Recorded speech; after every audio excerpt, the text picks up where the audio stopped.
And good afternoon, Nick Weig here with you. We are streaming on our social media channels because the sheriff in Florida is speaking out right now about a crash involving golf great Tiger Woods. Let's go take you to that live right now. Which is where we currently are, received a call of a rollover crash about 2.5 miles from where we are. The Jupiter Island Police Department responded out there and found a pickup truck pulling a pressure cleaner trailer and a Land Rover which was rolled over on the driver's door, and we're going to provide you photos of that. The investigation started, and initially, right off the top, it did appear that the driver of the Land Rover might be impaired, and at that point, the Chief Ewing of Jupiter Island Police Department called me from the Martin County Sheriff's Office and asked for our assistance. It wasn't that the Jupiter Island Police Department isn't fully capable of doing these types of investigations, but quite frankly, the Sheriff's Office has a lot more repetitions in these traffic crashes and these types of investigations. Our investigation revealed as follows. Shortly again before 2, the pressure cleaner truck pulling a trailer, a small trailer, was northbound on South Beach Road and was pulling kind of to turn into a driveway. It was starting to turn into a driveway, and the driver of that vehicle looked in his mirror and saw a Land Rover, a dark colored Land Rover, overtaking him at high speeds, and I don't know those speeds. The Land Rover kept overtaking him. He saw it coming, so he tried to edge off to the side of the road, but this is a small 2-lane road, and there was no shoulder for this pressure cleaner gentleman to get off the side of the road.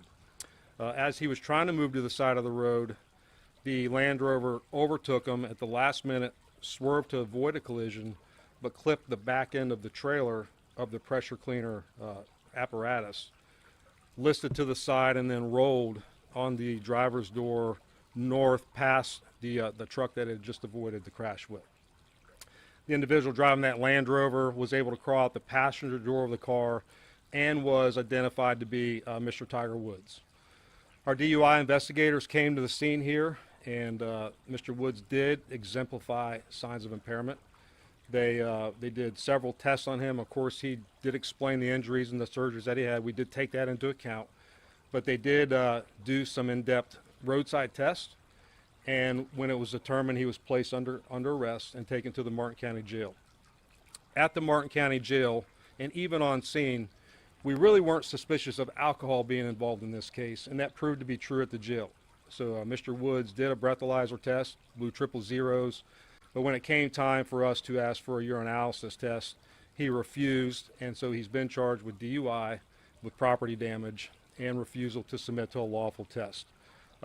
In the crash, no one was injured. Mr. Woods did not seem to be injured at all, and the other gentlemen were not injured, but this happened a few hours ago, so I've given you the information that I have right here, right now. So with that, let me kick it to you for questions. I'll answer what I can answer. Just to be clear, they're both going in the same direction? Tiger was coming up behind the guy in the pickup with the pressure cleaner? So the question is, were they both going the same direction? Yes. Both of them were in the 280 block of South Beach Road, driving northbound. The truck pulling a trailer was trying to slow down and pull over, and Mr. Woods was overtaking him at a high rate of speed before he clipped the back end and rolled his vehicle over on the driver's door. How many times did he roll over? So the question is, how many times did he roll over? The answer is he didn't roll completely over. The truck rolled to the driver's door and then just slid northbound up the road. And again, we'll provide you some photos of that. I know you said you don't know the exact speed. You said high rate of speed twice now. Is there a way just to give a general idea of how fast? You mentioned before the Right. lane, but you can't drive very fast on that road. So the question is, can I give you a general idea of how fast? And the answer is I can't, but I can tell you this, it's a 30-mile-an-hour speed limit. And when I show you the photos, they kind of speak for themselves. You can see where he clipped the back of the trailer, you can see where he rolled, and then as he sliding down on the driver's door of the vehicle, you can see that he slid for a pretty decent a space before he came to a stop. Yes, sir. Was he cooperative as far as what his schedule was today, what he was doing? Was he did he speak to you guys what his activities were today? So the question was he cooperative with us? The answer was he is cooperative, but he was not trying to incriminate himself. So he was careful in what he said and didn't say. And when it came time again for the test, the urine test at the jail, he stopped that. Let me go back to one thing. There is a Florida state statute that requires us to keep people incarcerated for at least 8 hours post a DUI arrest. So he's in our jail. He will be there for at least 8 hours from 3 o'clock for at least 8 hours, and then he'll be released on bond if he posts bond. Thank you. Injuries to the driver who was pulling that pressure washer.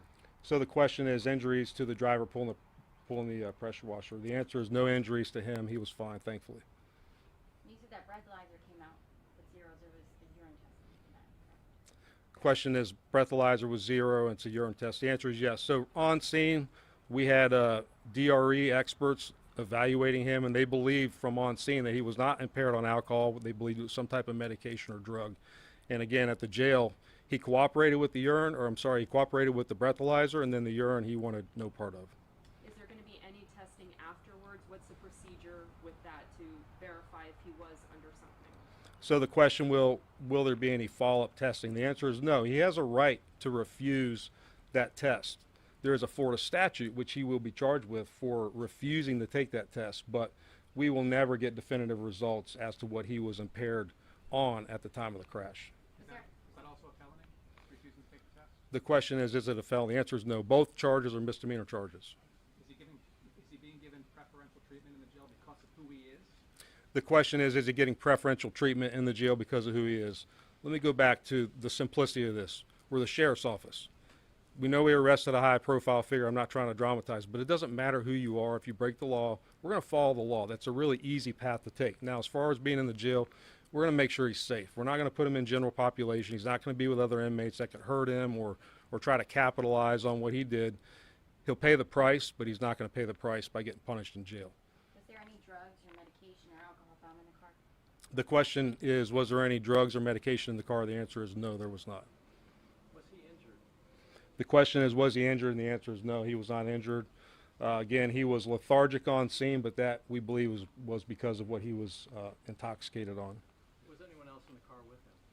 The question is, anyone else in the car? The answer is no, he was alone in the car. And was he wearing a seatbelt?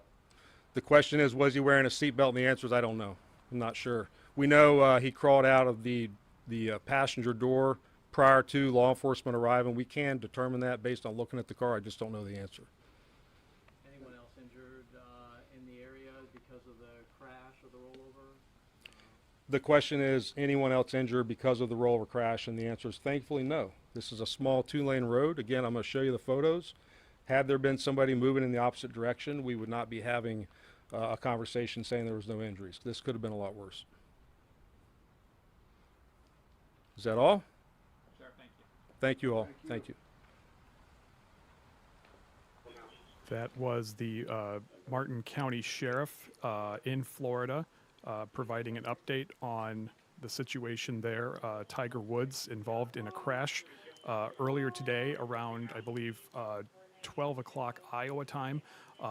The sheriff says that a Range Rover driven by Tiger Woods was traveling at a high rate of speed when it hit the back of a truck and tipped over and slid on its side, on the driver's side of that Range Rover. Tiger reportedly was able to get out of the vehicle and was not hurt. Nobody else was hurt. However, the sheriff there, as you heard him say, said that authorities on the scene say it appeared that Mr. Woods was impaired, as he put it, and lethargic. No drugs or alcohol were found in the vehicle. They took Tiger into custody. He agreed to a breathalyzer and blew a 000, so no alcohol detected in his system. But when they asked for a urine sample to detect drugs, he refused, and because of that refusal, per Florida law, he was charged with suspicion of DUI. As the sheriff just said, they cannot get a new drug test, and so this case will go forward without any confirmation whether or not he was in fact impaired. But the investigators on the scene believe that he was, based on the fact that he was acting, as they said, lethargic, even though no drugs or alcohol were found in the vehicle. Now, this isn't the first time Tiger Woods has been involved in a speeding crash like this. In fact, the last one occurred back in 2021. He was also involved in a high-speed crash with suspicion of possible impairment. That was just involved his vehicle at the time. He was severely injured in that crash. In fact, he nearly lost his leg. Emergency surgery was conducted to save his leg. The suspicion of potential prescription drug use is clearly there. Tiger has had a massive number of surgeries over the years. I believe 9 back surgeries, and just recently has been recovering from both Achilles and back surgery. Tiger, now 50 years old, has been attempting a comeback to the Pro Tour and was hoping to possibly come back for the Masters tournament next month. His status for that, of course, still remains unclear. Most recently, he took part in a indoor golf tournament involving several pro players and lost in the championship round. His team from Jupiter, Florida, lost in that round to an LA team. But again, Tiger Woods is now in custody and will remain in custody for several hours before he's released on suspicion of driving under the influence. He tested negative for alcohol, but refused to take a test to detect any drugs in his system. Law enforcement says no drugs, no alcohol was found in the vehicle at the time of the crash. Of course, this is just developing right now. No statement yet from Woods or his representatives, and no indication on what this will mean for his future plans to try and return to the PGA and possibly next month's Masters golf tournament in Georgia. That is the latest we have on that. We will continue to follow this story. We also wanted to pass along to you that we have another developing story right now. The Dow has reached correction territory. At the closing bell today, the Dow Jones falling nearly 800 points, now down to almost 45,000. A correction means that the markets have fallen 10% from their 52-week high. So you do the math, that's a little over 5,000 points it's fallen from the high back in February. The NASDAQ already well within correction territory, down again nearly 500 points today. The S&P 500 very close to correction territory and down another 100 today. Of course, all of this means a lot for people and their investments, but still no sign of the drop in the markets ending anytime soon, as they are now reaching lows not seen for several years because of this now correction on the Dow and the NASDAQ that was reached today for the Dow at the closing bell. So we will have much more on these stories coming up later on First Alert 6, coming up at 4 and 5 o'clock. And when news breaks, we will bring it to you right here on our social media channels. Until next time, thanks for joining us.